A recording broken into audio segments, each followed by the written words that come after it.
বুধবার exploring the boundless sky sharing the starry universe থিমে ১৯তম মহাকাশ দিবস উপলক্ষে চীনব্যাপী প্রায় ৫০০ বিভিন্ন ইভেন্টের আয়োজন করা হয়। বিজ্ঞান বক্তৃতা থেকে শুরু করে হাতে কলমে শিক্ষাসহ মহাকাশ অনুসন্ধানে সারা দেশ থেকে শিক্ষার্থীরা ইভেন্টে অংশগ্রহণ করে। দক্ষিণ পশ্চিম চীনের ইউনান প্রদেশের রাজধানী শহর কুনমিং-এ চীনের চতুর্থ ধাপে চাঁদ অন্বেষণ কর্মসূচির প্রধান ডিজাইনার ইউ ডেঙ্গিউন সোমবার ওয়ার্ল্ড হর্টি এক্সপো গার্ডেনে একটি বিজ্ঞানভিত্তিক বক্তৃতা দিয়েছেন, যেখানে তিনি ৪০০রও বেশি প্রাথমিক ও মাধ্যমিক বিদ্যালয়ের শিক্ষার্থীদের জন্য মহাকাশ কর্মসূচির অর্জন এবং প্রত্যাশা তুলে ধরেন।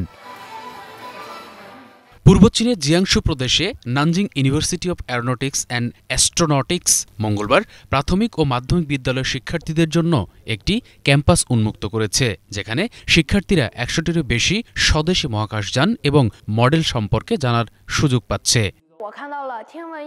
আমি তিয়ানওয়ান-1 পরীক্ষার জন্য একটি প্যারাশুট দেখেছি। এটি সম্পূর্ণরূপে উন্মোচিত হওয়ার আগে ইতিমধ্যেই একটি সম্পূর্ণ প্রাচীরকে ঢেকে রাখে। এটি অত্যাশ্চর্য। ভবিষ্যতে আমি একজন মহাকাশ প্রকৌশলী হতে চাই, যাতে মহাকাশে পরীক্ষা নিরীক্ষা করতে পারি। ইউনানের মাইল সিটিতে শিক্ষাবিদ কিউ ফারেন, যিনি সেনজো মহাকাশযানের প্রথম ডিজাইনার, এবং নভোচারী গুই হাইচাও গত বুধবার শিক্ষার্থীদের সামনে তাদের অভিজ্ঞতা তুলে ধরেন।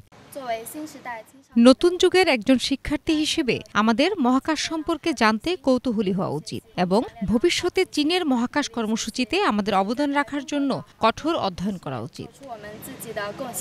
উত্তর চীনের তিয়ানজিন পৌরসভায় ১০০টিরও বেশি প্রাথমিক ও মাধ্যমিক বিদ্যালয়ের শিক্ষার্থীরা সোমবার ইনস্টিটিউটের বিজ্ঞানীদের সাথে নিয়ে মহাকাশ বিজ্ঞান সম্পর্কে জানতে China aerospace science and industry কর্পোরেশনের তৃতীয় গবেষণা ইনস্টিটিউটের ৮৩৫৮তম গবেষণা ইনস্টিটিউট পরিদর্শন করেছে। আমি মনে করি মহাবিশ্ব খুব জাদুকরী। আমি আশা করি যে আমি একদিন মহাবিশ্ব অনুসন্ধানে যোগ দিতে পারব।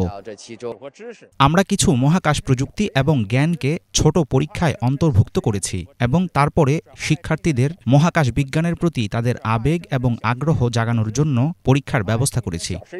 ২০১৬ সাল থেকে ২৪ এপ্রিলকে চীনে মহাকাশ দিবস উদযাপন করা হয়। ১৯৭০ সালের এই দিনে ডং ফাংহং নামের প্রথম স্যাটেলাইট উৎক্ষেপণ করে চীন। Banglavision news desk.